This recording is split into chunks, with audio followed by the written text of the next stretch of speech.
Buying your first car is exciting, but potentially stressful and often expensive. So before you get behind the wheel, we have a few tips for you to simplify the process and make sure you get the best bang for your buck. Automotive expert James Bell and Allstate Senior Manager Shelley Frost have the information you need to know to put yourself in the driver's seat.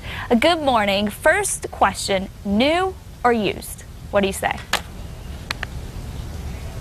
Well, I think it really depends on what you're going to do with the car. I mean, if you're the type of person who's taking a lot of road trips, you see using the car in a lot of versatile ways, and maybe a new car would be best. You obviously get the new car warranty, you get the dealer network to work with in case there's a problem with the vehicle. You get tons of great safety features. This little car here has 10 airbags, which is kind of the space of luxury cars just a few years ago.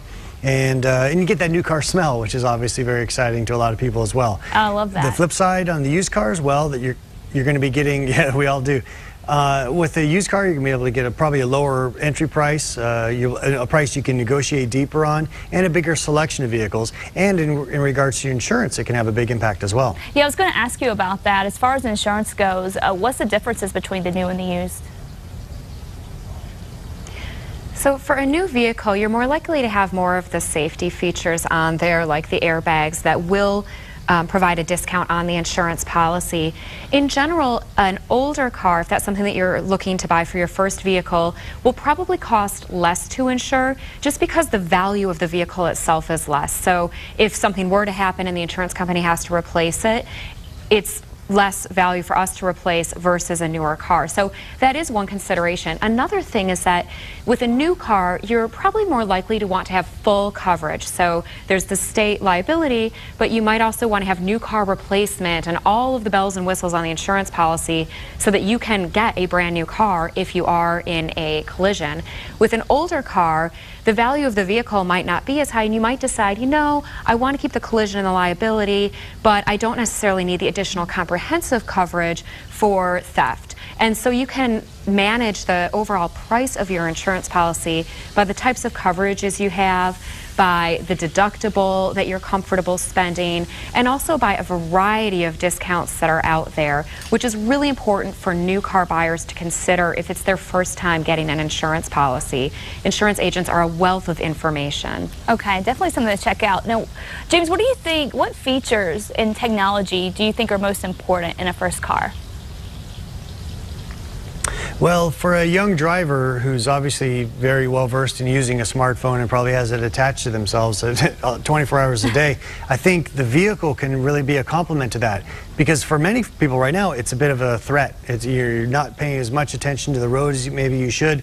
And so today's new cars have a lot of features that allow you to kind of integrate your phone's information into the dashboard or into the speakers of the car to allow you to keep your mind more on the driving than on texting or something like that.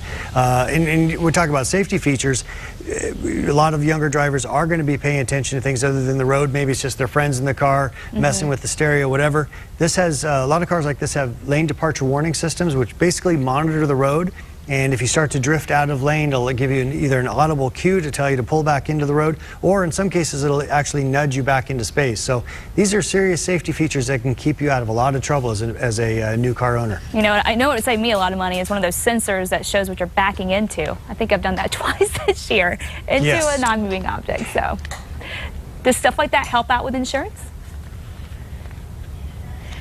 Right now, most companies don't have discounts for the advanced technology features that are coming out, but we're watching to see how those vehicles are doing in terms of their safety records, and over time it will be built into the policies. Okay. For a new car buyer that's thinking about how much on a monthly basis am I going to have to pay for insurance, one thing to keep in mind is start shopping for your insurance when you're shopping for your car, and get quotes on a couple of different models that you're interested in, because the different models, the safer ones, will be more affordable to insure. Larger vehicles might cost more to insure, so you're going to want to know the overall cost of insuring the vehicle over the lifetime that you own it. Okay, and so there are other features that can kind of bring down that insurance cost then. And where can our viewers go for more information on discounts and to get the most out of their first buying experience? Well, from the vehicle side, I suggest going to gm.com to learn about all the new vehicles, and especially our new inexpensive vehicles that could be appealing to new, first-time buyers. And on insurance side, that's right. You can go to allstate.com. I encourage you to check out the bumper-to-bumper basics and get a good feel for all around what does insurance cover on your new vehicle. All right, thanks so much, Shelly and James. Still ahead on New Mexico Style. Thank you. It's Santa Fe Indian Market Week, and our book of the month is also about Indian Market past and present. Stick around.